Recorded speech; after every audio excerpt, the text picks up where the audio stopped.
Halo guys, salam sejahtera dan terima kasih juga masih berada di channel ini untuk menantikan info-info selanjutnya. Dan bagi mereka yang baru di channel ini, subscribe dan like dan komen supaya Anda tidak akan ketinggalan info-info yang saya sampaikan di channel ini. Berita hari ini saya kongsikan kepada Anda daripada Sinar Harian. KPPA ditamatkan perhikmatan. Syah Alam, Ketua Pengarah Perkhidmatan Awam KPPA, Datuk Seri Ahmad Syafiq Abdullah didakwa ditamatkan perkhidmatan berkuat kuasa Isnin berdasarkan satu surat yang tular di media sosial. Surat bertarik 1 Desember lalu itu ditandatangani Ketua Setiausaha Negara Tan Sri Muhammad Zuki Ali. Menerusi surat penamatan, perkhidmatan berkenaan dinyatakan bahwa kerajaan memutuskan untuk menamatkan perkhidmatan beliau demi kepentingan awam. Keputusan itu dibuat di bawah Peraturan 493 Peraturan Pegawai Awam, Kelakuan dan Tata Tertib 1993 dan dipersyaratkan mengikut Perenggan 10.5D Akta Pencena 1980 Akta 227. Muhammad Syafiq pernah terpelit kontroversi sebelum ini apabila dituduh mengeluarkan kata-kata kesat terhadap pegawai jabatan Immigration Malaysia, Immigration yang bertugas di lapangan terbang Kuala Lumpur, KLIA. Jabatan Perkhidmatan Awam JPA bagaimanapun menafikan tuduhan itu dan menjelaskan bahwa Muhammad Syafiq hanya membuat teguran terhadap Immigration, khususnya Ketua Penolong Penguasa Immigration James Lee berhubung ketidakpatuhan amalan dan prosedur. Namun beberapa pihak termasuk Ketua Komunikasi BN Selangor Datuk Seri Jamal MD Yunus tampil menggesah Muhammad Syafiq melepaskan jabatannya secara terhormat. Ekoran isu moralnya itu disifatkan mencalar image perkhidmatan awam.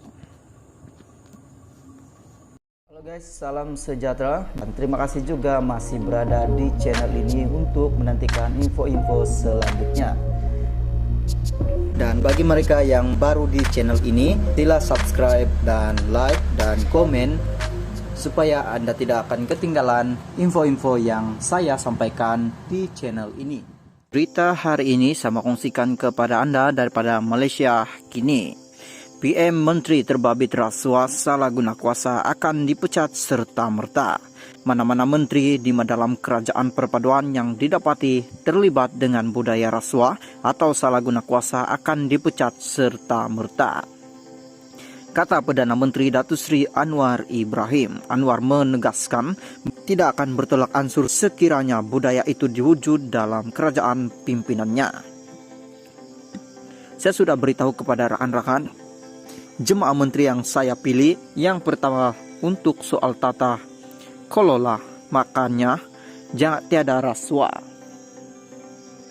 Saya juga sudah bercakap dengan ketua-ketua parti komponen kalau ada semasa pentadbiran saya sebagai Perdana Menteri kes seperti ini rasuah, saya minta pecat mandat sebagai menteri serta merta, katanya ketika berucap pada program pertemuan Mahabah Perdana Menteri bersama ulama dan astiza di Putrajaya hari ini. Menurutnya peringatan itu bukan bersifat politik, sebagainya merupakan keyakinan beliau untuk membebaskan negara daripada rasuah. Anwar mengingatkan setiap ahli politik untuk membuktikan arena politik bukan platform bagi menunjukkan kekayaan serta kehebatan kuasa yang hanya akan menyebabkan pertikaian kewajiban agama Islam. Saya mau buktikan ada anak Melayu gunakan kuasanya untuk membelah Islam. Saya mau buktikan ada anak Melayu guna prinsip remahah dan keadilan untuk ditegakkan di Malaysia. Kini kita kena sentiasa waspada agar perpecahan dapat dielakkan, katanya.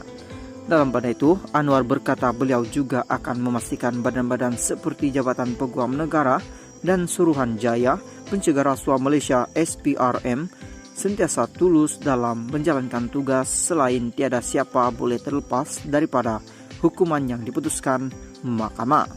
Perdana Menteri berkata beliau diberikan mandat mentadbir negara dalam keadaan hutang melebihi Rp1 triliun yang memerlukan tolak kelola yang baik. Saya diberi mandat dan hutang yang lebih Rp1 triliun daripada agensi yang diteliti di mana bocor tradisinya. Tulisannya, dan ini bukan fitnah. Saya kerja kuat, teliti file-file dan beberapa proyek kita tangguhkan, teliti semula atau batalkan. Kalau ingin berlanjut kita kena teliti di soal ini, soal takbir urusan katanya. Justru katanya soal mengurus negara harus dilaksanakan dengan ketertiban dan mengikut peraturan yang betul. Saya minta ditangguhkan dan diteliti semula. Saya akan ke Kementerian Keuangan esok untuk teliti perkara itu, katanya, menambah isu kelulusan proyek tebatan banjir itu benar dan bukannya fitnah. Pada 6 Desember, lepas Anwar yang juga Menteri Keuangan mengarahkan kelulusan mutakhir proyek tebatan banjir berjumlah Rp7 bilion daripada keseluruhan peruntukan sebanyak Rp15 bilion yang dilaksanakan melalui rundingan terus tanpa proses supaya teliti semula.